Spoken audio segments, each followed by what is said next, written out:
Studio. And I've got in the studios with me Mr. Daniel Kweku Murky, Country Director for Zipline Ghana. Daniel, hello, good morning. Good morning. How are you doing? I'm all right, I'm good. You're good? Yes. In good spirits? Definitely. Fantastic. Great to see you. Thank you so much for joining us on this conversation. Now, our very first topic has to do with Zipline Ghana. In fact, yesterday during the news review, we had a very interesting conversation centered around some of the information that the Health Minister, Honorable Minta Akando, furnished the good people of Ghana with during the accountability series. I want us to take just a very quick listen to a portion of that. When we come back, we'll fully sink our teeth into these matters and we'll put some of your burning questions here to Daniel. Take a listen to the minister. We'll come back in studio and talk some more. Their services was to concentrate on the hard-to-reach areas and emergency services. But upon review of the activities, what we have realized is that the hard-to-reach areas constitute only 12% of the activities, 12%, 1-2. And emergency services is 4% of the activities. And it will interest you to know some of the items they fly. Items like condom, blood donor cards, not blood donor cards, mosquito nets, food and nutrition items, adhesive tapes, syringes and needles, education materials, among other things, textbooks, exercise books, uniforms, and a lot more. So these are some of the items they have been flying. And so when we came to office, we think that there must be value for money. And therefore, we are engaging them. So if you hear that we are not engaging Zipline, it's not true. We have met more than 3 times, and we are still engaging them to know how we can have value for money. Again, that was the Honorable Health Minister, Honorable Minta Akando, there talking about Zipline Ghana, talking about value for money. And he says that there have been engagements between the ministry and Zipline Ghana. Daniel is here, Country Director. And how have these engagements gone so far? Would you say that they've been fruitful, and are they ongoing as we speak? Okay. You divided the question into 2. I mean, look, ultimately, I don't want to step out and have discussions around certain things that could hamper any form of the ongoing discussions and the negotiations. So what I would rather say, if I'm listening to him in terms of the statement around the value for money, ultimately, if there is a contract, there should be value for money. But I think when you look at value for money, there's 2 aspects to it. There is the money side, right? And then there's the value side as well. So you have to look at what value was generated. And also, if, for instance, there is no money for value in certain aspects of it, what are the bottlenecks? What can be solved? And when you look at the situation that we find ourselves in, all the products that we are flying on behalf of the Ministry of Health and the agencies under the Ministry of Health are provided by the Ministry of Health, or like National Blood Service, Ghana Health Services, and so on. Right. So that's the first thing. Secondly, when we deliver some of certain items, it does not come at an extra cost. And thirdly, you can pick out certain items in isolation, right? And not look at the overall picture. I don't think that's what we should be focusing on. So I've been saying in some of the interviews that I'm a bit unhappy that nobody's talking about the lives of the people. Nobody's talking about all the deliveries done. So if you put it into context, and you see, I don't want to go in a chase where today I'm answering condoms, tomorrow I'll be answering textbooks, then I'll be answering uniforms, whilst we never speak about all the other deliveries. But because I've spoken about the condoms, I will go into it because that number, we have already stated it. Okay. It's 1 in 20,000 flights that contains condoms. And when you say 1 in 20,000, it's not exclusively condoms. It goes into it with other items, and it's under family planning campaigns. So when I'm saying 1 in 20,000, that is 0.005%. And that's the reason why I'm saying I'm actually not happy to talk about it, because it's like, as I'm going about my normal day job, I've never thought about condoms, because it's not it's not a big part of what we are doing, right? Maybe I've thought about maybe some family campaign. Oh, how can we support this? How can we do that? And as long as it doesn't come to an extra cost by government, I do really not see the harm. And there's so many examples that you could bring where we have supported government at no extra cost, right? Earlier this year, there was the stop work order by USAID. We picked up, and maybe I shouldn't say this, we fought to pick it up. The reason why I'm saying we fought to pick it up is ultimately you could say, oh, we have a contract, we would get paid that money even if we would not have gotten those USAID consignments. So technically, from a pure profit perspective, right, if we don't do it, we have less cost. That's why I'm saying we fought. We made sure that we get it. We made sure that we could support government. And currently, or no, I shouldn't say currently, because right now we have decommissioned 3 centers. But then from that moment onwards, we were delivering more than 120 facilities with those commodities that previously were under that, delivered under USAID or by third-party providers that were financed by USAID. Right. So I think we are focusing on the wrong stuff. Very interesting, because yesterday when we had that conversation, condoms actually dominated because it's one of those things that would certainly pique the interest of the citizenry. But to hear that in perspective, actually how much time we spent here in the morning focusing on whether or not it constitutes as an emergency. We had some health professionals who weighed in on the conversation, talk about the implications, talk about rise in STD, family planning, and what the other connotations could be around the delivery of condoms.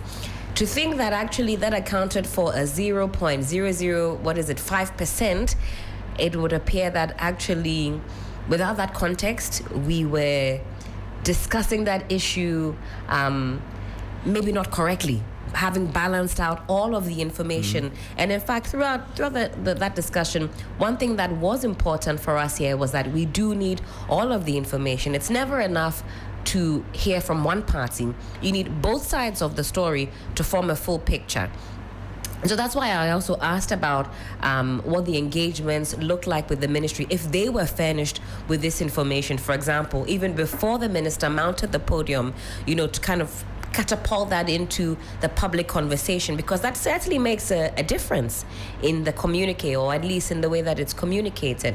Let's talk about Zipline's scorecard for the uninitiated who may be unaware of how long you've been in the system for and the kind of work that has been ongoing so far. Can you paint a picture for us so that we can put that also into perspective? Yeah. And I mean, this time around, I'll try to really paint the full picture in the sense of also, like in perspective of some of the comments that I've been hearing floating. So I'm not saying from the ministry or government, but generally out there. One thing is, Zipline is a global company. Zipline is not a Ghanaian company. There was no Ghanaian businessman or someone else involved, right? What Zipline is an international company based and headquartered in the US, but operationally we started out in Africa. Right. Our first country was Rwanda. And then Ghana was the second country. We signed the contract in 2018, operational since 2019. And that's what I'm saying. So that's 6 years plus, right? In these 6 years, we have done more than 800,000 deliveries. Interestingly, Zipline is the largest autonomous delivery system in the world, right? And I would almost say irony of it is Ghana has done around half of that. So technically, in some indoor meetings, I'm not even supposed to go and say that, but in some meetings, I sometimes refer to, this is the largest autonomous delivery system in the world, what we are having right here in Ghana. So that should be the focus on.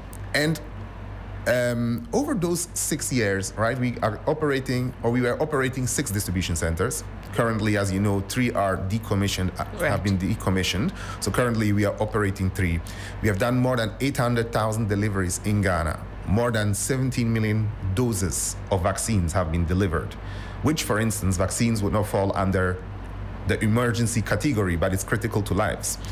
Then, for instance, during COVID, right, Ghana received extra assignments of COVID vaccines because they had the ability to distribute into the rural areas. There have been a numbers of pandemics, epidemics that we were involved in helping it not to spread. Right. So there's so much context and nuance about it that it becomes very difficult if you just pick out certain things and not look at it. I mean, it would be the same thing if maybe I speak solely and I only pick the absolute highlights. It would probably not give the full picture. Right. And in terms of, I said I didn't want to go into what is ongoing in terms of the negotiations with the government, or with the Ministry of Health. But one part of it was, of course, we want to have that deep dive into the statistics, into the numbers and everything. But then once we have that deep dive, that's what I'm saying, is like ultimately we have to have a balanced view of, yes, value for money. So the money is critical, of course. Taxpayers' money is going into it. We have to ensure that we receive value. But then there's also sometimes that there might be systemic values that we have not appreciated beforehand, or there might be values that could easily be unlocked. And one of these examples of values that can easily be unlocked is missed opportunities to treat. So currently, as it stands, whether hard to reach areas, whether emergencies, whether maybe other instances where we support the governments, there has been instances, or there's regular common instances where we do not have the necessary supplies. Okay. So that's a bottleneck that would immediately, if fixed on the supply side, would immediately increase hard to reach deliveries, emergency deliveries. So that's, for instance, something where we are saying that's a value aspect that we could unlock. And from our side, in terms of the negotiations, what we have pushed for is, of course, we wanted to get paid because we need a financially sustainable business. And we are not here in Ghana to make tons of money. That has never been the motive. But of course, it has to be sustainable so that we can continue to operate. So, of course, that was one of our demands.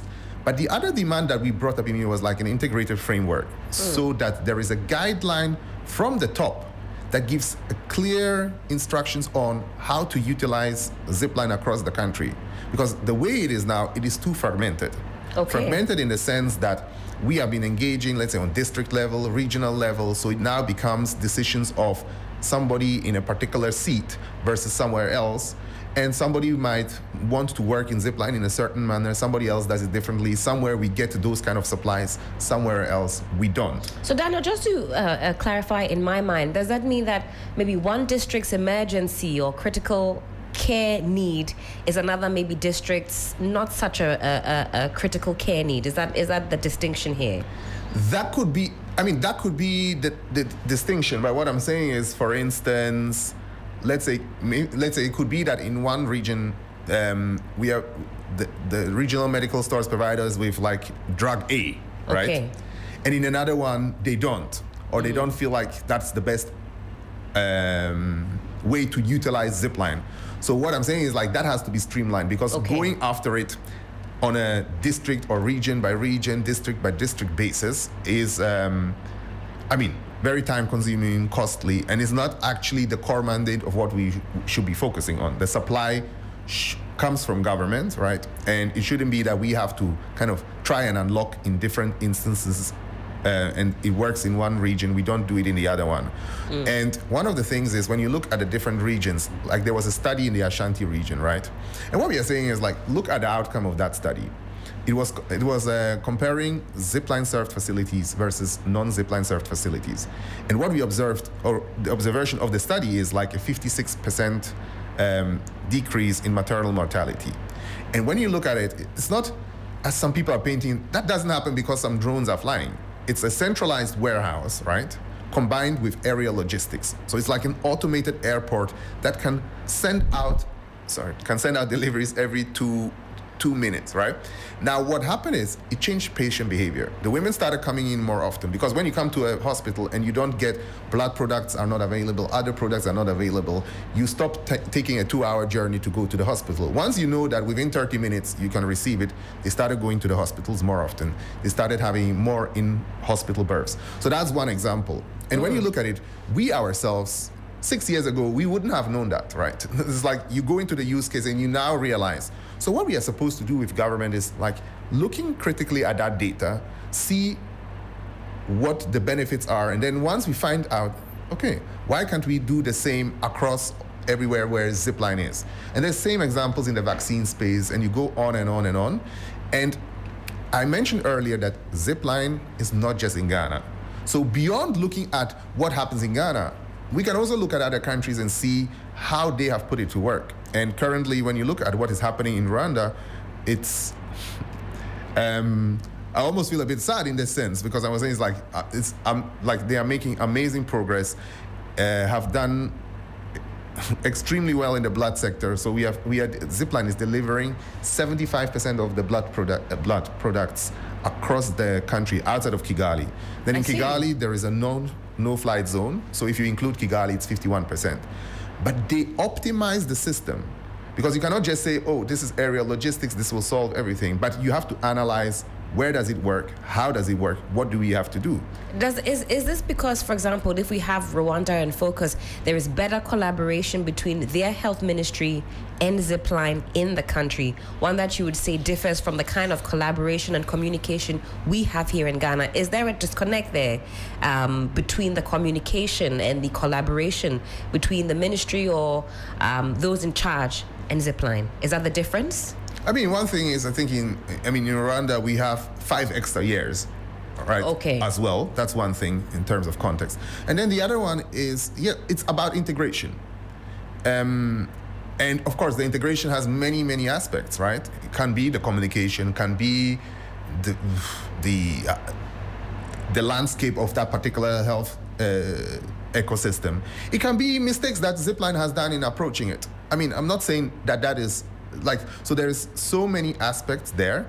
What I am saying is that Zipline, we are here, our mission is clear. If you say Zipline Ghana, we want equitable health access for all Ghanaians.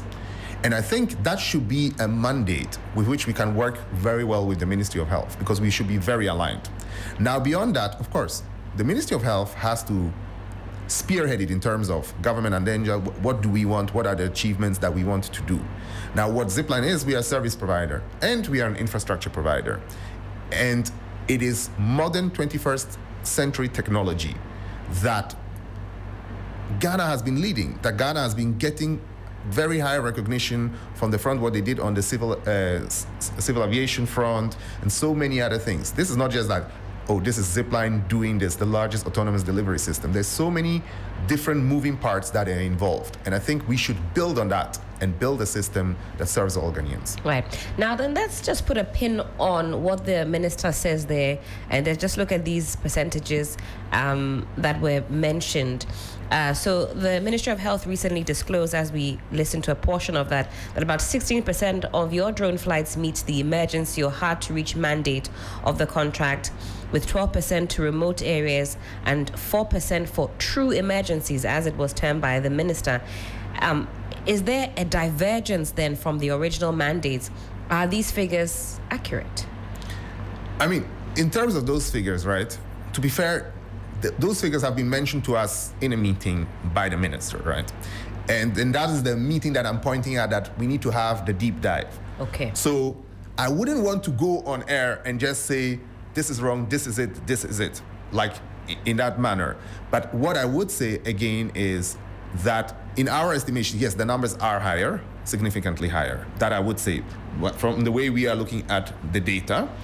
The other thing is that there's also a lot of nuance, right? And then there is contexts where you are delivering to a district. And now within that district, there might be hard to reach facilities and some that are classified as not hard to reach. But it might make more sense if we are already flying to that district, for Zipline to fly to that district. So it would be, in this particular case that I'm describing, it would now be a hard to reach district. Mm-hmm. It doesn't mean that every facility within that is hard to reach. When you look at hard to reach districts, maybe to give one data point, our flights go 52% to hard to reach districts, right? Then there's the emergency side of things. We are doing a lot of emergency flights. We have delivered more than 20,000 plus units of blood. Out of that, I think somewhere between 5 to 10% going at night, being emergencies. And you could go on and on and on. But does the contract spell out what an emergency is? Because that's also been part of the conversation. Who determines what is an emergency? Is it determined by policy? Is it spelled out in the contract? Is it up to the discretion of Zipline? Does the ministry have a hand in what the emergency is? Clarify that for us. Yeah, I mean, when I say there's nuance, I think that those are exactly the things that we have to align on, right? Okay. Because technically, for instance, we probably there would be instances where, like, a hospital or a health facility is entirely cut off at a given point in time. Could be seasonal. And you could say, oh, every drug delivered to that hospital during that period is an emergency because you need those drugs to attend. But of course, you could also argue differently. So I think that's what I'm saying. That's the deep dive that we require with the ministry to align on those figures. But then to some extent, and I wouldn't say to some extent, I feel like going too much into the discussion, which now I've done to some extent, is almost a trap for us, in the sense that there's missed opportunities to treat, right? We are not responsible for the supply. So why don't we fix that? Then we can see the percentages. Of course, we are very open to having all those discussions around value for money, but I think it has to be holistically.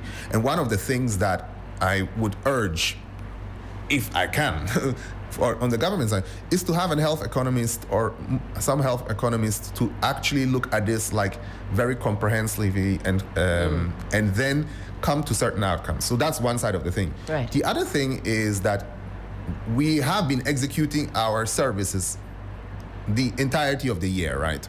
So as we have been forced to go into the decommissioning of 3 of our centers, I would say almost naturally would want to have a conversation around payments, because that is what enables us to actually even continue. When you say thereafter optimizing the service, we are all for it. But it needs to be a very open-minded discussion in terms of, yes, how can we serve Ghanaians best? What's possible? How do you want to use Zipline? What makes sense? And maybe a final statement. We only want to be in a country where we have that partnership with government, because otherwise we can't fulfill our mandate. In fact, talking about these three decommissioned centers now suspended due to alleged unpaid arrears, I have some figures here that have been put forth by government. Are you able to speak to the exact amounts that are owed to Zipline as of today, and for what period is it that these payments have been lagging? Is that something we can get into? I mean, I can give you a little bit of context, because obviously I know what is floating out there. The amount that has been floating is an overall debt amount. So that's not an annual cost. So this figure of, it says 174 to 175 million Ghana cedis unpaid arrears due to Zipline. Due to Zipline, yes. That's the total debt outstanding. Okay. Yes. But you say this is not an annual... This is not an annual, yes. Okay. And what will it take to recommission or reopen these distribution centers that have now been decommissioned? I mean, I told you earlier what we are looking for in terms of the discussion. So that was one, like a significant payment for services rendered, and 2, an agreement either on like an integrated framework on how we should operate, or alternatively, of course, maybe a commitment towards like a joint working committee with a laid out plan on where we can discuss all those items, and we have like a certain timeline that is reasonable, where the parties can really look deep into all aspects and see what's the best solution. Now, it's safe to say that Zipline Ghana has been catapulted into the spotlight in the last few weeks or so. How have these divergent views that are floating, some saying, are we getting value for money? And some obviously arguing the case for Zipline Ghana. How have they affected operations, if they have at all, in the last few weeks? I mean, when you say in the last few, what affected operations ultimately is the decommissioning, right? Okay. That is the decommissioning. And with that, it was never our intent to disrupt the healthcare system or cause any harm. We have been as cooperative as possible, even in the returns of the goods and everything. And we have been speaking to decision makers in the regions, district, everything, to try and mitigate the impact. At the same time, I mean, we speak to these people and we know exactly what the impact is. So our focus is, or my focus really is on the impact it has on the Ghanaians.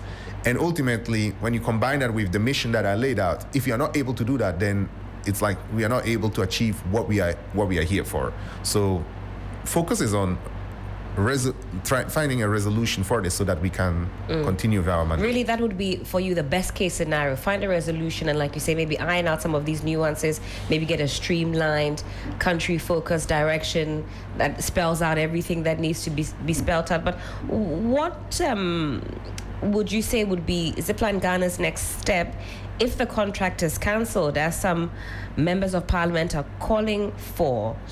what would be the fallback plan? Would there be some desire to go private? Maybe regional partnerships? Is that something that you're even forecasting, or is the hope that all these engagements will go so well we don't even have to come to that conclusion or discussion? I mean, I'm honestly spending very little part of my mind on it. I'm fully focused on the resolution. Okay. But what I can say is, like I mentioned earlier, Zipline is a global company, number one. Then Zipline operates in 5 countries in Africa. So as a citizen of this country, as a Ghanaian, right, I'm really want us to be here, expand, work across the 6th country, maybe even expand further. But when you take a step back, when you look at the mission, ultimately, we want to serve as many people on the continent as possible, give them equitable access to healthcare. And at some point, you also realize that for that to happen, you just need that partnership, that integration. So it's basically a prerequisite to have that at this particular stage in time. I mean, technologies evolve, right?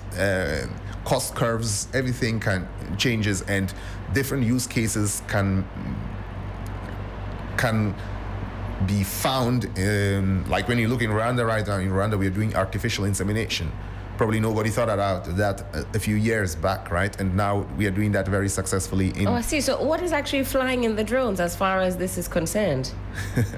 I'm just trying to, but I haven't actually thought of that before. That's very possible through the use of the drone. So you because of the cold chain integrity. So the results were far better because now it's a centralized warehouse, right? And then you fly it out. So the cold chain integrity is guaranteed. Farmer receives it within 30, 40 minutes, and that's it. Okay. And that is why I'm saying it's like the use cases, that's why I'm pointing at Zipline is an infrastructure.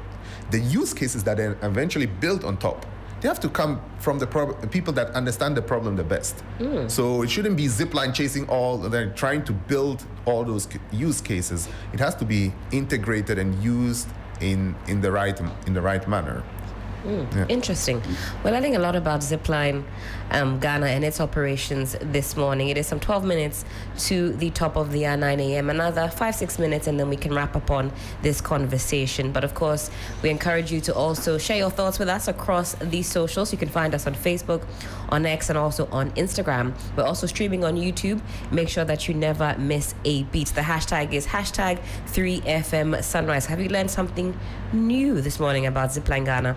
Let's hear your thoughts as well. Now, in the course of all of this conversation that has been swirling, has that caused Zipline Ghana to make any operational changes or already put certain things in motion, even engagement talks with the ministry aside? Is there something that's happening on the back end as far as improvements are concerned that were maybe sparked by these conversations? Improvements sparked by these conversations? I would say no, because I mean the improvements are continuous, right? It's like us wanting to make the highest impact deliveries as possible. I think that's a constant. That's a constant that what we want to do and what we need to do. But again, the supply comes from government. We're very happy to provide the data. We're very happy to look into how we can jointly go through the data, analyze things. We are very happy to take them to another country and see how it is done, maybe in a particular use case. When you say the Rwanda example, I told you how well they are doing with their blood products, right? But Ghana was doing extremely well with human vaccines. Rwanda sent a delegation here to understudy how Ghana is doing it. And then they went back and they started to roll out human vaccines. And now it's flourishing. So I think that is ultimately what I was pointing out when you say value for money is that A, look at it holistically. B, look at the value side as well. And then afterwards, I mean, of course, negotiate as hard as possible to get the best deal for the country. Yes, but the best deal for the country is not slashing something that the country has been leading on a global scale over the last 6 years. Now, what is Zipline Ghana's staff strength? I mean, 200 plus. Okay, all right. I just that one was really for my own understanding. But as we wrap up on this conversation, what message would you like to send to ordinary Ghanaians, especially those in remote areas who depend on your service, about the future of Zipline in Ghana? I mean, it's a difficult statement what I'm coming to say, because to my own liking, I would wish I can make a more specific statement. But ultimately, what I can say and guarantee is that our sole focus is to find a resolution with the government so that we can switch back on these 3 distribution centers, and then from there drive deeper integration with the government so that we can expand our service, deepen our service to the Ghanaians. Fantastic. Succinctly put, succinctly said. Thank you for your time this morning. I know it's a very busy period for you. I think I was listening to you on another forum, maybe even yesterday, I think so, or the day before. You've been very busy indeed. And of course, we are watching this space very keenly, especially based on what the health minister had to say. He says engagements are ongoing, and I'm sure in due course we'll be furnished with some more or better particulars. Is there a time frame within which both parties have agreed to conclude the conversation, or is it free-flowing as we speak? I mean, I wouldn't want to go much into it, but the aim should be as fast as possible. As fast as possible, because it's about a very important service that is being provided to the people of Ghana. Daniel, very grateful for your time this morning and for being very candid with us on 3FM Sunrise. Well, Daniel Kweku-Murky is the country director for Zipline Ghana today, and he's answered all of my questions this morning. You too can have your bites. Do keep your thoughts and your comments coming. We deeply appreciate it. 3FM Sunrise.